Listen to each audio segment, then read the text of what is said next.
Primera persona. Hemos venido hablando en oportunidades anteriores con muchos de nuestros invitados.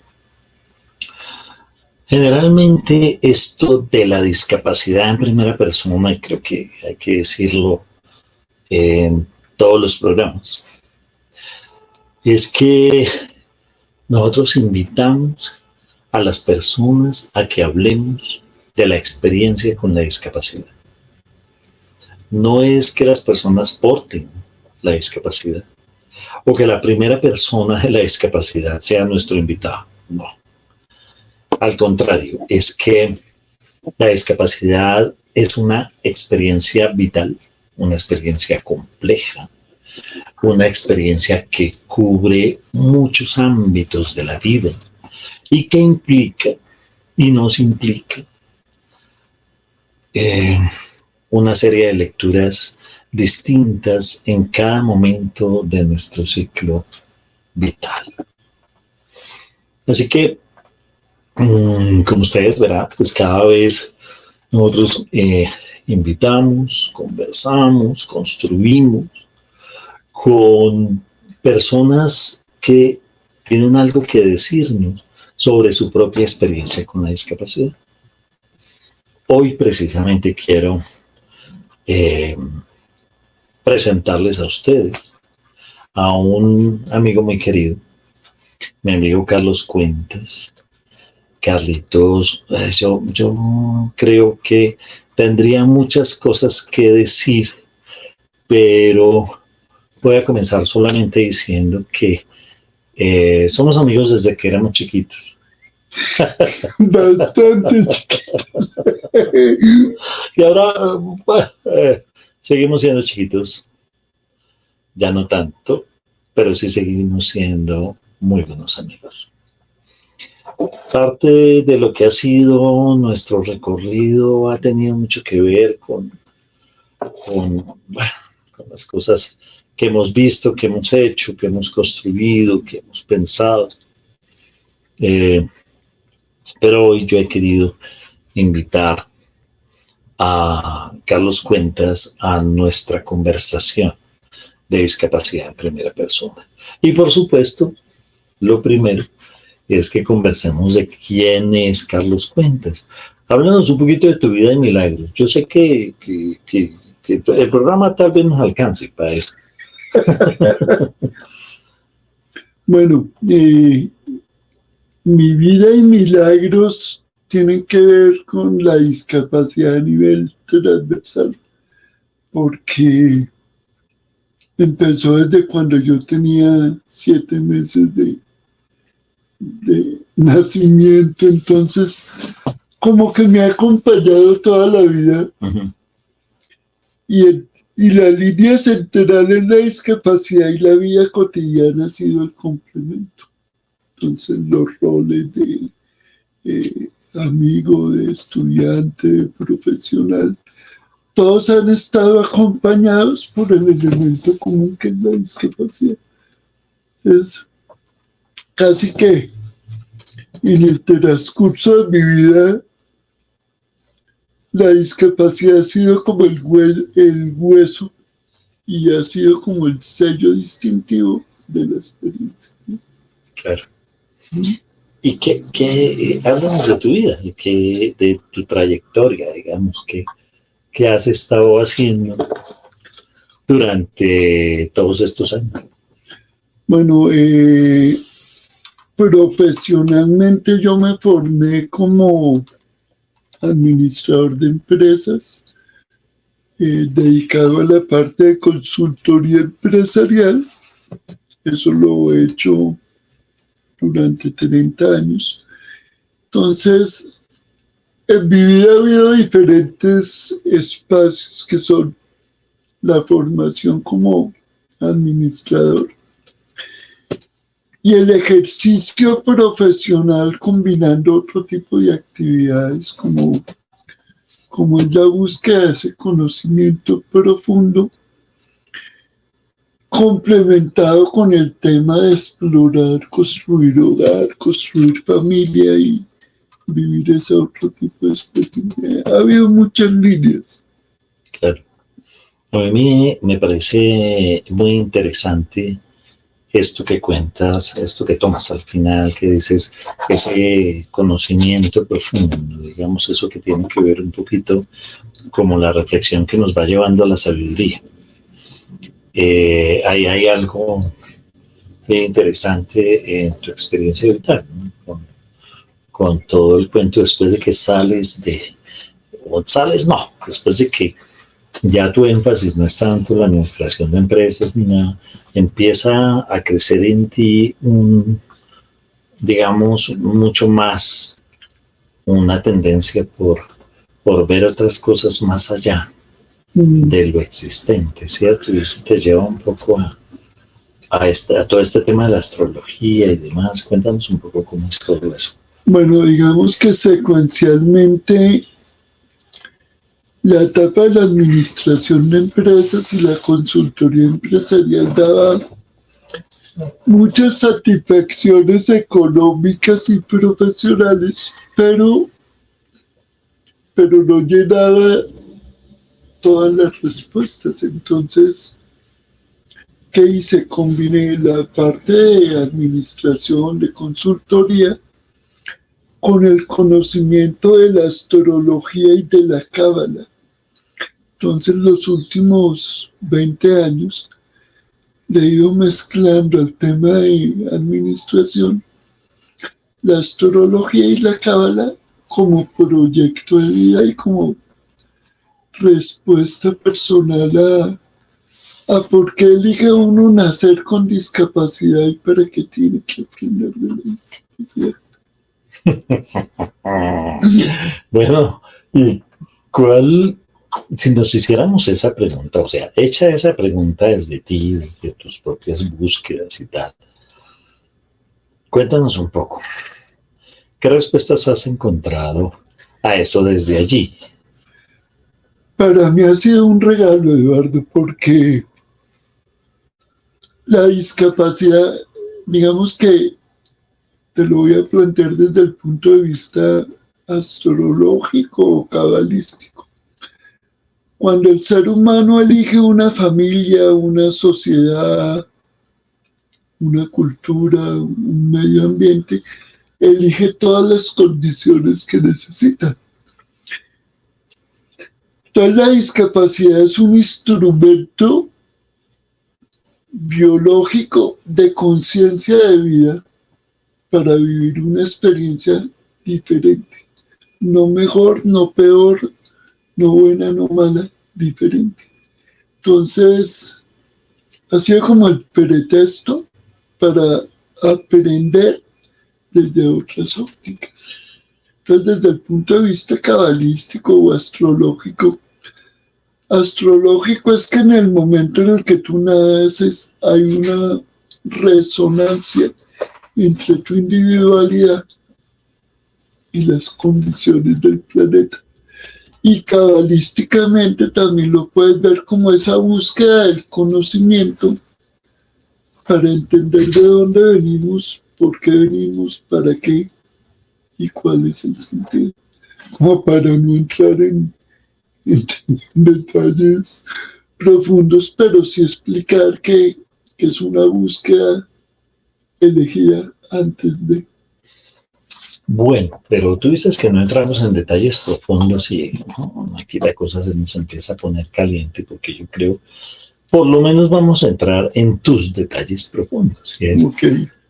Bueno, para ti, esa búsqueda, ¿cómo ha sido? Es decir, tú me dices que desde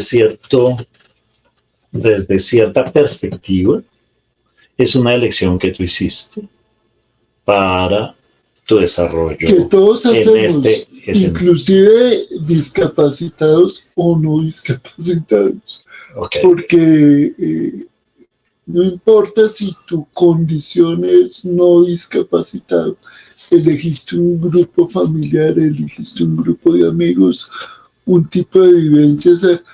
Vamos a ponerlo en un término educativo. Haz de cuenta que tú te matriculas en una carrera universitaria llamada Eduardo Enrique Delgado Polo. Y en esa carrera te dicen, Eduardo, de acuerdo al pensum de lo que tienes que vivir, tú vienes a vivir la experiencia de construir hogar, por decir cualquier cosa. Y hasta que tú no construyas hogar y vivas experiencias al interior de ese hogar, no te gradúas. Digamos, utilizando un poco el símil. Es como el pensum. Exacto. Donde va a haber especializaciones, donde va a haber materias de relleno, etc. Porque no son importantes, sí. Son importantes para tu formación, pero no dependen de tu graduación.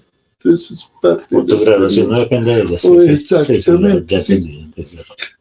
Entonces, en cierta manera, elegir venir a vivir, por eso es que a la gente le parece curioso cuando uno dice, elijo venir a vivir una experiencia, porque uno desde luego diría, oiga, pero yo ¿por qué tengo que elegir venir a sufrir o a X o Y claro. cosas? ¿Sí? Sí. Es que es ahí donde yo trato como de llevar la cosa a la primera persona, porque si bien yo te entiendo el planteamiento de que para todos nosotros es similar elegir, quiero asomarme más a tu experiencia personal, es decir, siendo tú consciente o teniendo la idea clara para ti de que tú elegiste las condiciones en las cuales venías a vivir esta vida, bueno, te puedo preguntar por tus aprendizajes, porque si nos ponemos a verlo, así como para todos los demás, se nos quedan generales. Perfecto. Y se nos pierde. Mira, una de mis claridades, y llevo verificándolo varios años, es que primero el tema de la discapacidad fue elegido para trabajar un poco el orgullo y el ego, ¿sí? En cierta manera, la actitud prepotente que se puede tener si no hay una discapacidad podría haber sido mayor que con la discapacidad diciendo, oiga, venga, no crea que es la única Coca-Cola de la nevera, entonces trabaje humildad en ciertos aspectos. Entonces la discapacidad entra a aportar ese tipo de elementos. Experiencias para trabajar la humildad. Claro, porque cuando tú naces, aquí desde el punto de vista astrológico, eliges un día, una fecha, una hora, una ciudad, una familia, y esa huella indeleble que eres tú viene con una serie de aprendizajes. Y si a eso le metes el tema de la discapacidad como un tema de humildad, es muy interesante. Pero eso fue lo que tú elegiste. Esa fue mi comprensión. No es necesariamente lo que todo el mundo elige. Exactamente. Y te lo voy a conectar a nivel familiar. Mi padre era un hombre que medía 2 metros y de origen costeño, y como buen costeño él quería tener su hijo varón. Había hecho 9 intentos y todas mujeres, ¿sí? Con algunas pérdidas, y él hasta no tener su hijo varón no cesó. Exactamente. En la búsqueda. Entonces hay un aprendizaje doble. Para un tipo orgulloso, grande, fuerte, yo vine a mover muchas cosas de sus creencias, porque el nacimiento mío con discapacidad, yo nací prematuro, le generó a él una crisis.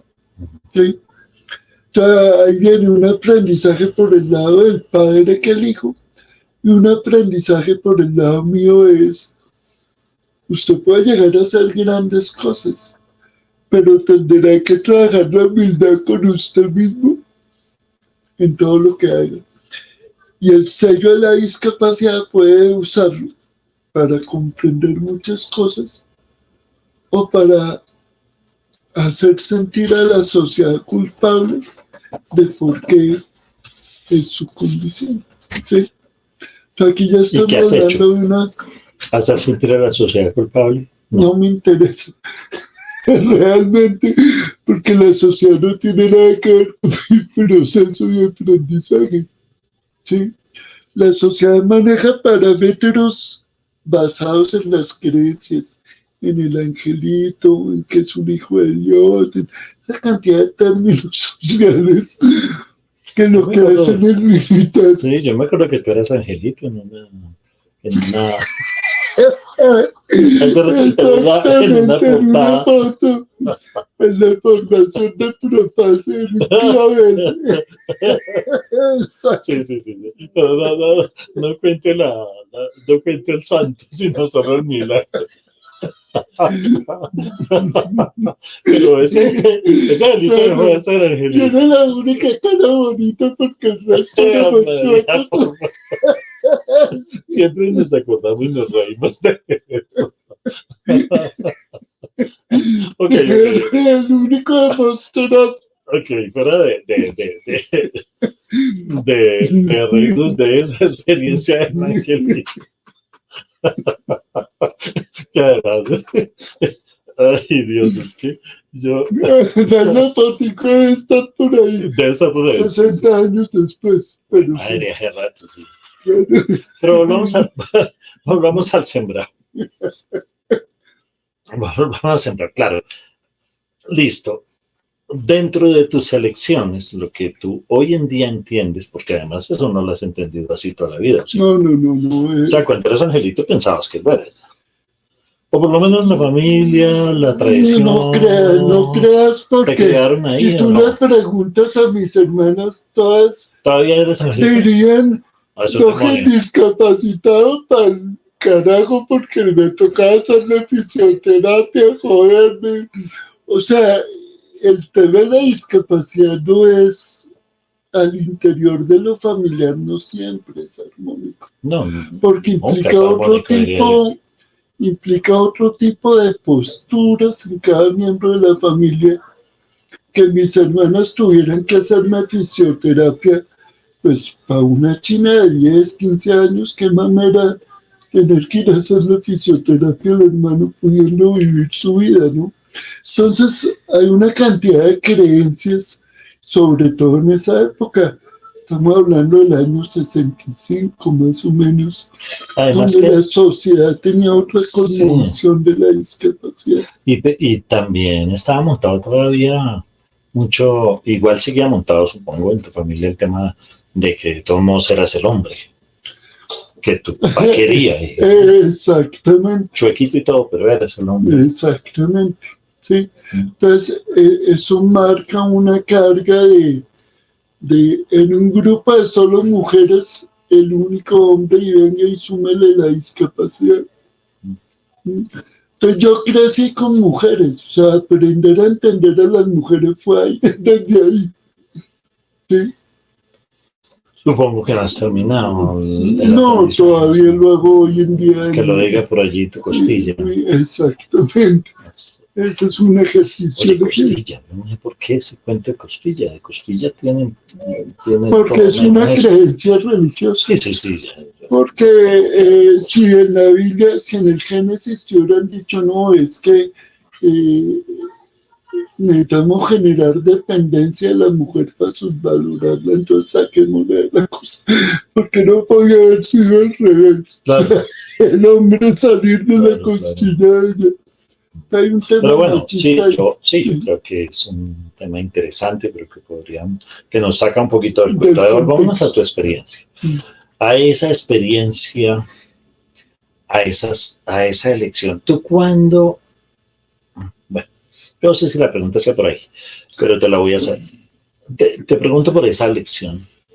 Te pregunto, ¿cuándo crees tú que elegiste en términos de considerar por qué y para qué la discapacidad en tu vida? Si hubo algún tránsito, por ejemplo, donde primero fuera algo que sufrías, digamos, algo que te ha pasado por otro lado y luego fuiste comprendiendo que tú tenías un rol allí, inclusive en el hecho en lo que estamos diciendo, en el hecho de haberla elegido de alguna manera en otro momento de tu ciclo cósmico, digamos, un momento anterior a esta vida, en fin. Recuerda que estamos un, en un campo de sentido específico. Y sabemos que desde este campo de sentido estamos hablando con Charlie. Hay otras comprensiones, hay otra gente que dirá, la gente está loca diciendo que uno elige las cosas. Pero estamos en el campo de sentido desde donde Charlie plantea desde el punto de vista elección de lo cultural y de lo familiar, sí. Yo nunca sentí la diferencia. De hecho, la mayoría de mis amigos, algunos de ellos que tú también conoces, como Diego Carreño, ¿sí? Utilizábamos el tema de la discapacidad para burlarnos un poco socialmente de las posturas y de las creencias. Entonces, por ejemplo, montarse en la antigüedad en los famosos buses y que alguien se parara a darme el puesto y se sentara uno de mis amigos y dijera, denme las muletas. Claro, esas actitudes sociales un poco irreverentes que uno las hacía desde la diversión podían ser muy chocantes con las creencias culturales. Claro. Pero pues forma parte de esa construcción cotidiana. Con eso que te quiero hacer ver, que en mi infancia fue lo más natural que se pudo, con los mismos conflictos, peleas con amigos, con el mismo bullying que hoy existe, y no porque tuviera discapacidad o no, ¿sí? Pero la comprensión vino después, ¿sí? Empiezo un poco, cuando empiezo a darme cuenta que me toca construir mi propia realidad por mí mismo, sin depender directamente de otros. Eso es posible. No depender directamente de otros. Pues, bueno, para la construcción de la realidad puede que sí. Exacto. De tu realidad. De la realidad de uno. Entonces, desde la discapacidad tú tienes la opción de... Amplía eso porque quedamos locos. Tú tienes la opción desde la discapacidad de manipular y decir, como soy discapacitado, hágame todo. ¿Sí? Sí.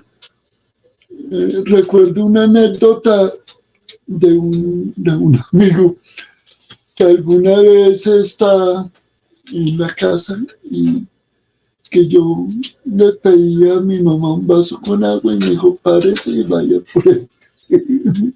Sí, entonces es un mamá, poco claro. muy mi mamá. Usted puede pararse y vaya por él. ¿Sí? No quiere decir que no lo pudiera hacer. Es enseñar a que la autonomía y la independencia es posible, ¿sí? ¿Y tu amigo se chocó con eso? No, le encantó. Le encantó porque le dio comprensiones. Ya. ¿Sí? Entonces son ejemplos muy cotidianos de... O cuando la gente, cuando me casé, decían, no vaya a tener hijos porque total que salgan chuecos igual que ustedes. Una cantidad de creencias con respecto a la discapacidad, que lo que hace a uno es llevarlo a entender que la gente vive en un estado de ignorancia permanente, pero no hay que juzgar. Y entendido ignorancia no como la ausencia de conocimiento, sino además como una, a veces una confusión de conocimiento. Digamos como una ignorancia entendida desde la distorsión de la realidad. Wow. Por la creencia. ¿Pero qué es la realidad? Ahí es donde viene la subjetividad. Si no es una creencia también, o un conjunto de... Entonces lo social te da unas reglas, unas normas, y tú puedes vivir bajo esas creencias, esas reglas, esas normas, vivir libre o esclavizado. Depende de tu comprensión. La discapacidad ayuda a ver las cosas desde otra óptica. Para poder decir, oiga, venga, Es posible Cuéntame cómo hizo esa experiencia tuya particular, ese darte cuenta, ese saber que funcionabas de una manera diferente a como funcionaban, por ejemplo, el resto de tus amigos. ¿Qué otros aprendizajes te dio, digamos? ¿De qué otra óptica? Mira, da una habilidad de relación social, porque cuando tú tienes una discapacidad, tienes todo tu sistema a trabajar en función de equilibrar, de buscar conectarte socialmente, de buscar no solo aceptación, sino identidad. ¿Sí? Sí. Entonces te puede dar habilidades sociales, te puede dar entonces listo. Puede que no sea el más bonito, puede ser el más chaco, pero tiene que equilibrar. Porque a futuro va a tener que sobrevivir en esta sociedad. Claro. Entonces te tendrá que dar la habilidad de o una profesión, o una habilidad técnica, o una habilidad social. ¿Y tú crees que a ti te aportó esa habilidad de relación? Pero yo pienso que sí, porque pues, es decir, eso que dices me recuerda el hecho de que siempre, por ejemplo, nosotros, todos los amigos nos conocimos alrededor tuyo, en tu apartamento, todos llegábamos allá a tu apartamento, ya era donde hacíamos las tertulias, escuchábamos a Silvio, a Mercedes, todos hacíamos unas tertulias bacanísimas de poemas escritos y demás, pero todo era alrededor tuyo y tú siempre fuiste quien aglutinó todo eso.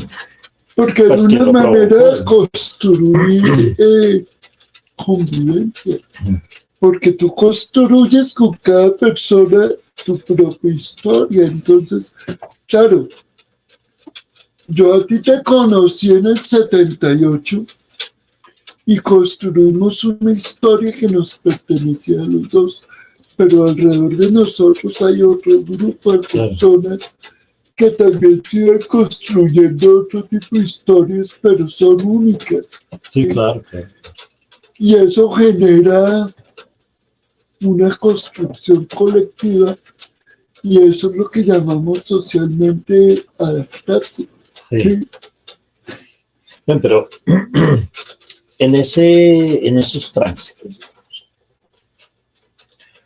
ese adaptarse y esas comprensiones propias y demás, yo supongo que con los diferentes procesos, momentos del ciclo vital, porque pues hubo un tiempo en que pues éramos muy jóvenes, estábamos en nuestros procesos educativos, nuestros procesos de tratar de faenarnos cosas, de aprender, de construir.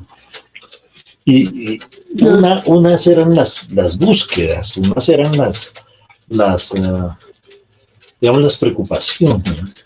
¿Eso cómo ha ido cambiando para ti después de ahora casado ya hace 21 años, con 2 hijos grandotes, con una vida desarrollada en torno a eso que has querido tú, que es explorar, conocer y compartir, ayudar a otras personas desde lo que puedes tú leer y aportar a los procesos que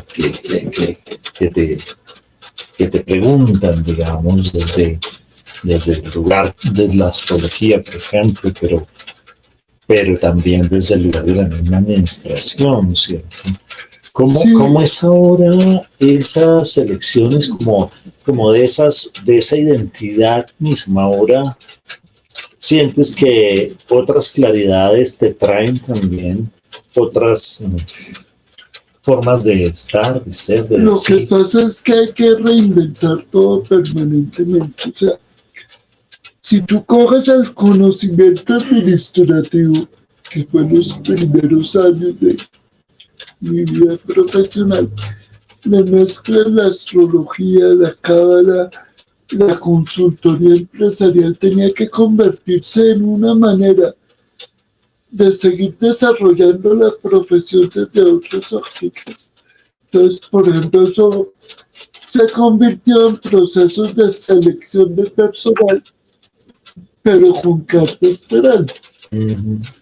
Ya salió solo del ámbito de la selección de personal, se le integró otros conocimientos y se ofreció un producto y un servicio diferente. Sí, sí, pero eso la pregunta va por el lado de cómo ha sido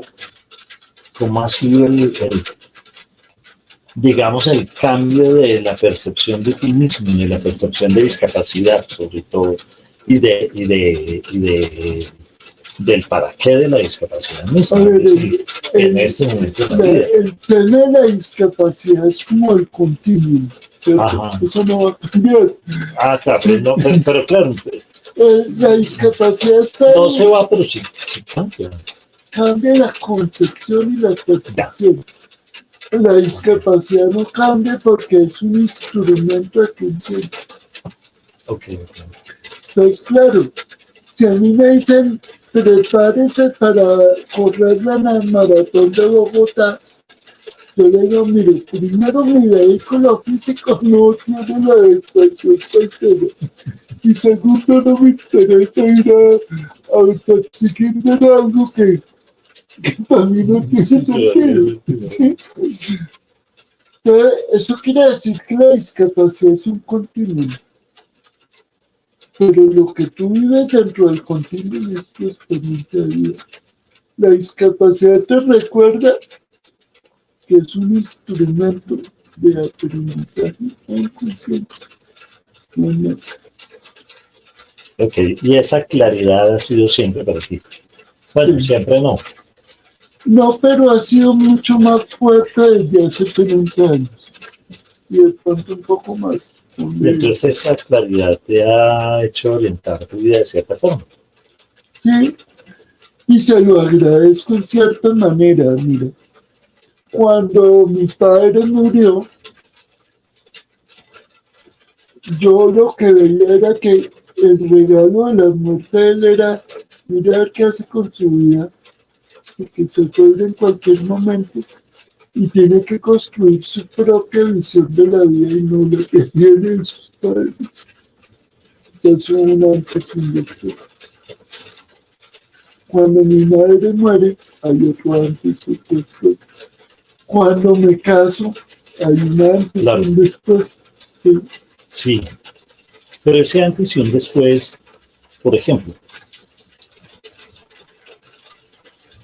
entre cada uno de esos momentos, pero por ejemplo con respecto a casarte, es un antes y un después, no solamente en términos de roles, sino también en términos de unas comprensiones distintas de tu propia posibilidad. Mira, cuando yo me casé tenía 42 años. Y los 42 años es una etapa donde todos los seres humanos, independientemente de si tienen o no discapacidad, se plantean un replanteo, por decirlo de alguna manera, de su proyecto de vida. Culturalmente lo llaman crisis, la crisis de los 40. De la mitad de la vida. Sí. Pero no es crisis, es la oportunidad que la vida te da de reinventarte. Y me cogió el pleno matrimonio. Entonces era, venga y reinvéntese. Deje de ser... Más reinvención que el matrimonio. Deje de vivir en su casa como hijo bombril. Claro. Dedicado a mamar gallo, tener sus propias cosas y construya su proyecto de vida con otra persona y bajo otro sol. ¿Sí? Por poner uno de los ejemplos.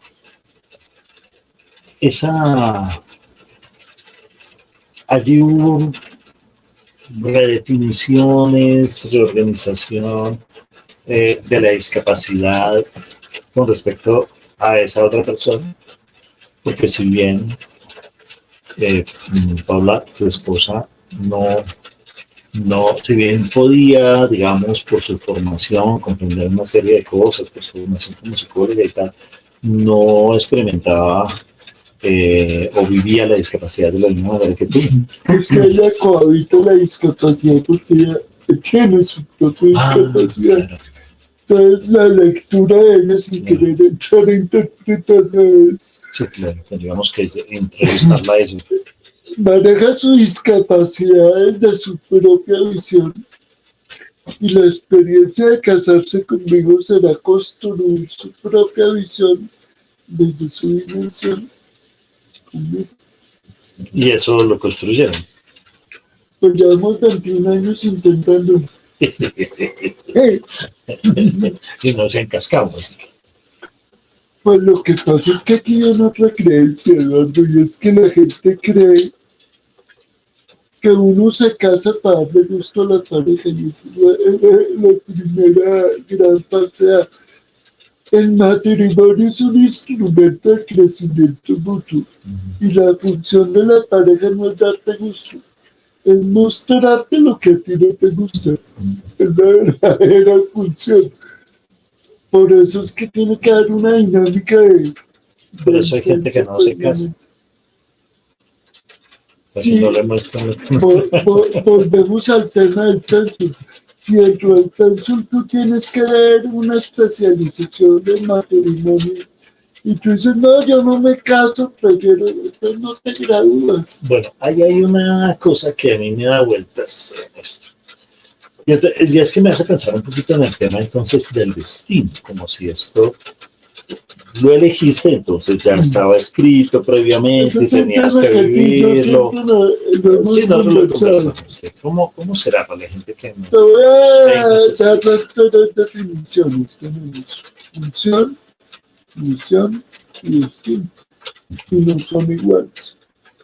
Función es lo que haces en la vida y te permite ganarte los duros, o sea, para que lo veas en términos coloquiales, es la habilidad del cavernícola para ir a cazar los búfalos y traer la comida a su tribu. Entonces, tu función es lo que haces de manera cotidiana que te permite vivir, ¿cierto? La misión es lo que se te facilita para ayudar a otros. Por eso es un don. Entonces vengo a ayudar de tal manera, tú desde la discapacidad, la formación, la educación. Tiene que ver con tu función. Pero ni la función ni la misión son importantes, porque ya están dadas con un don. El destino es esa área de la vida donde tú por lo general peleas, discutes, reniegas. ¿Por qué me pasa esto? ¿Por qué me lo repiten? Porque a mí se me parece. Entonces el destino es esa experiencia que necesitamos vivir para comprender y trascender. Como diría una amiga mía, consultora, en una frase, los coaches usan mucho ese tipo de frases. El destino no es un lugar al que tenemos que llegar. Entonces yo le decía a ella, no es que sea el lugar donde tienes que llegar. Es la experiencia que tienes que vivir para comprender por qué elegiste el tipo de vida. Cuando no te trasciendes, es como ir ganando puntos. ¿Sí? Sí, pero todavía está enredado para mí. Porque claro, por ejemplo, porque lo ves desde el concepto, ¿verdad? Es que el destino... No, lo veo como desde la predeterminación, es lo que me preocupa. Tienes, a ver, interesante el punto. Lo que la Biblia y el cristianismo llaman libre albedrío tiene una definición muy concreta. Es la capacidad del ser humano de cometer errores y de aprender de ellos. Ese es el libre albedrío. Entonces tú, desde tu individualidad, Eduardo Enrique Delgado Polo, tienes la capacidad de tomar ciertas decisiones y decir, Eduardo Enrique decide A, B o C, porque esa es parte de tu libre albedrío, ¿cierto? Pero hay un pénsul que quiéralo o no lo quiera, como lo elegiste antes, hay que cursarlo. Porque entonces el decano dice, Eduardito, hasta que no haga esa materia, no se gradúa. ¿Sí? ese es el distinto. Entonces sí está por lo menos prescrito. Por ti, porque es como... ¿Y entonces qué hago yo con eso? ¿Cumplirlo nomás? No, cambiar la manera como lo quieres vivir y transformarlo en tu cotidianidad. No cumplirlo como venga, le pongo el grillete y vaya y sufra, o vaya y tal, ¿no? Claro, es que yo tengo todas estas preguntas pensándolo desde la discapacidad. No, obviamente, sí. desde cualquier ámbito funciona. No, claro, pero digamos que a veces o es muy común ver la discapacidad y los diagnósticos como una profecía autocumplidora. Sí, como porque un destino manifiesto. Porque a la sociedad le conviene que se vea así. No es que ahí hay negocio, ahí hay médicos, ahí hay ciencia, ahí hay manipulación social. Hay una cantidad de cosas que forman parte de la ignorancia. Entonces, cuando tú le dices a la persona, cambie su propia realidad, no repita ciertas cosas, sí, evidentemente hay un pedazo que tú puedes cambiar porque es tu libre albedrío, pero hay otra parte, o sea, si naciste con el pelo canoso, es parte de tu condición genética y tiene una información familiar de claro, 4 generaciones. Sí, inclusive, por ejemplo, cuando pensamos en una secuela de una lesión neurológica, una parálisis cerebral, entonces uno sabe que no se le va a quitar nunca, ¿cierto? Por ejemplo, que es lo que... Y es que va a hacer con eso. Sí, es más bien... Es decir, en últimas, lo que te rodea culturalmente te prefigura un cierto, entre comillas, destino. Fíjate cómo parece un poco el tema del circo social. O sea, a la gente le encanta poner personas con discapacidad que se han superado. Entonces entran en el circo a decir, venga, le voy a mostrar a alguien que logró superarse, que logró armar su proyecto de vida. Y eso es manipulación social, porque es que el discapacitado o el no discapacitado tiene la potestad de construir su proyecto de vida y ser feliz desde cualquier condición, ¿sí? Entonces no necesitamos pan y circo a decir, venga, le muestro como una persona sin brazos puede pintar con los pies. Es una habilidad que va desarrollando, porque tiene que aprender a vivir y si le pagan por los cuadros de pintura de pie, es perfecto. Si el universo le da eso para comer, pues hágale, mijito, ¿qué más? ¿Sí? O sea, hay que quitarse un poco el tema del maniqueísmo social y ver las cosas como realmente son. Ok. Yo creo que vamos como cerrando un ratico para dejar tantas cosas abiertas que pues igual nos van llevando como a nuevos momentos, pero ahorita intentando cerrar un poquito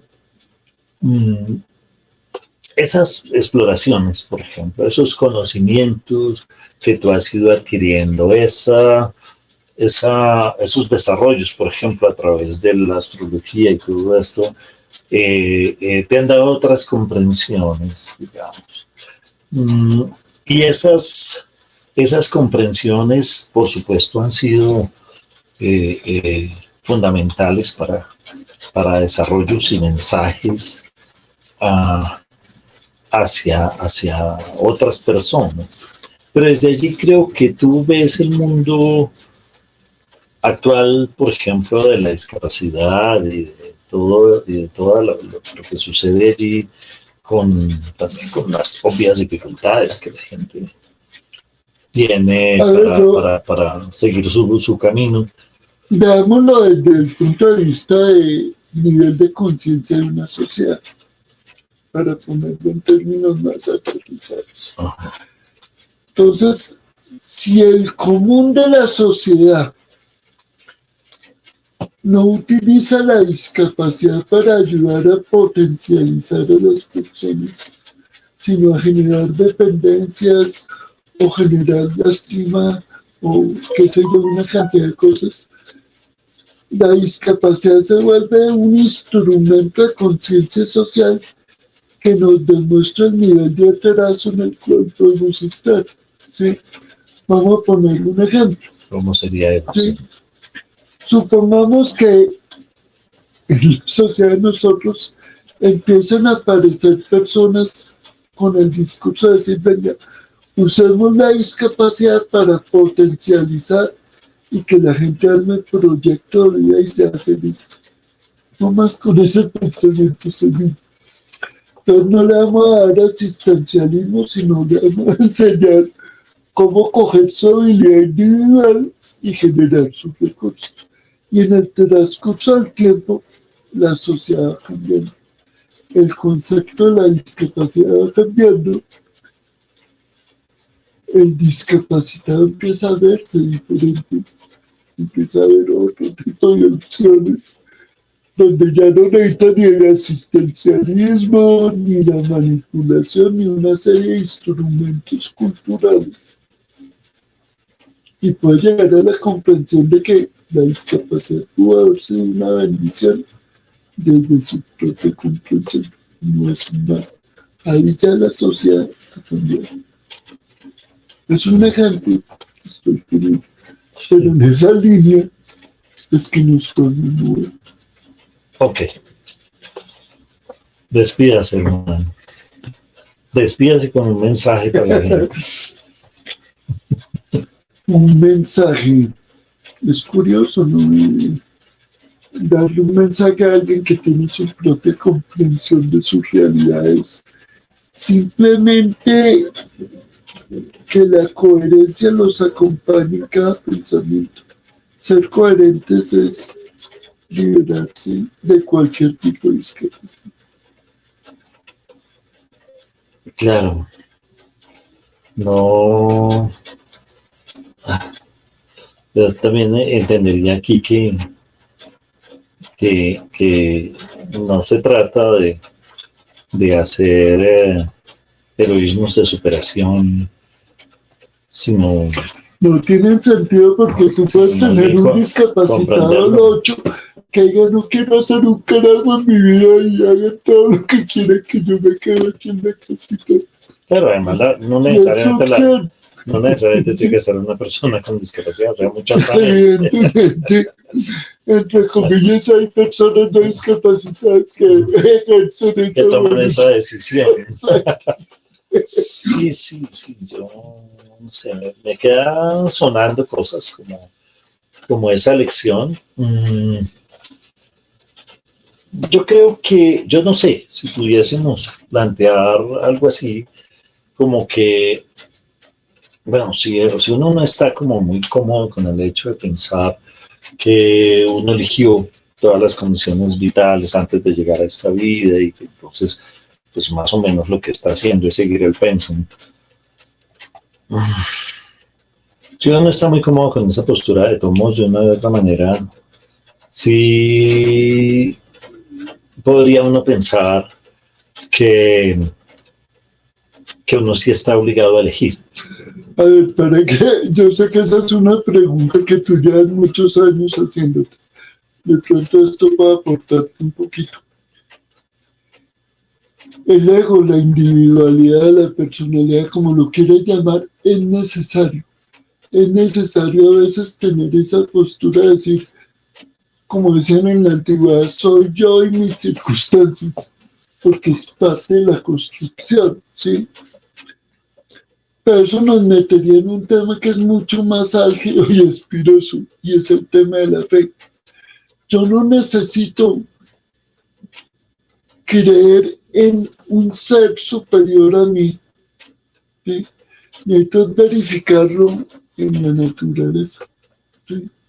Entonces, los actos de fe son ignorancia y las certezas son verificaciones de lo que tú no puedes cambiar, pero puedes comprender que eres parte de ello. Aquí viene la metáfora de la gota de mar dentro del océano. Tú sabes que eres gota de océano porque en esta encarnación eres Eduardo Enrique Delgado Polvo. Esa es la gota en este momento. pero cuando te disuelvas en el océano, perteneces a la totalidad. Entonces, ni peleas por ser la gota, ni peleas por volver a la totalidad. Lo sabes. Esa es la diferencia. Bueno, ya ven ustedes cómo está la cosa. Muchísimas gracias a ti, Carlos Enrique Cuentas Pérez, por devolverle la gentileza de llamarme con estos nombres. Como debe ser. Numerológicamente hay que usar toda la energía que existe antes de nacer. Okay. Y muchísimas gracias, como siempre. Un es placer. Una diversión maravillosa y siempre un aprendizaje. Las posibilidades que tenemos de encontrarnos. Agradezco muchísimo también al equipo a técnico. Marilyn Brigitte, claro, Sarmiento. Marilyn Brigitte, hay que decir todo. Y el otro aunque a ella no le gusta, no le gusta mucho. Después le explicaremos sí. Por qué pelea con el Marilyn Brigitte. Eso. Y a Johann Sebastián por estar haciendo todo este soporte maravilloso, por estar aquí trabajando, juiciosos a la pie del cañón, desde el semillero de Aula Húmeda. Agradecemos mucho, por supuesto, a la Facultad de Educación de la Universidad Pedagógica y a su canal, que es por donde sale esta transmisión. Muchísimas gracias, seguiremos conversando hacia adelante. Gracias. Hasta una próxima.